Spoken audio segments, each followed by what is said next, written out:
Complaint கொடுக்குறதே அரிதுன்னு சொல்கிறாங்க. ஆனால் எனக்கு ஃபஸ்ட்டு இருந்த தைரியம் இப்போ இருக்குதான்னு பார்த்தா அது சுத்தமாக கிடையாது. தப்பு பண்ண தெய்வ செயல் சந்தோஷமாக சுற்றிட்டுருக்கான். அவன் தப்பு பண்ணுறான், என்னை எடுத்துன்னு போய் இந்த மாதிரி பண்ண பார்த்தான் அப்படின்னு நான் வெளில வந்து சொல்கிறேன். ஆனால் எனக்கு வெளியில் போக முடியாமல், அப்பாவுக்கு உடம்பு சரியில்லை வேறு, அவங்களையும் ஹாஸ்பிட்டலும் கூப்பிட்டு போக முடியாமல் இன்டைரக்டாக வர பிரச்சனைகளாக சந்தித்தேன். போலீஸ்காரங்க வீட்டுக்கு வராங்க, ஃபோட்டோ எடுக்கிறாங்க, ஆனால் எந்த ஒரு நடவடிக்கையுமே எடுக்க மாட்டேன்றாங்க. ஏதோ நான் குற்றவாளி மாரி என்ன ட்ரீட் பண்ணிகிட்டு இருக்காங்க.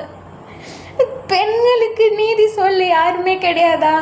இதெல்லாம் பார்த்தா ஃபஸ்ட்டு நான் மீடியாவில் பேசின கான்ஃபிடென்ஸ் இல்லாமல் நானே தற்கொலை பண்ணிப்பணும்னு பயமாக இருக்குது. என் வாழ்க்கை கூட போனால் போட்டோன்னு தான் நான் வீடியோவுக்கு வந்தது மீடியாவுக்கு. இந்த தெய்வ செயல் என்னமோ நல்லவன் மாதிரி விட்டு வச்சுருக்காங்க. இன்னும் எஃப்ஐஆர் போடல.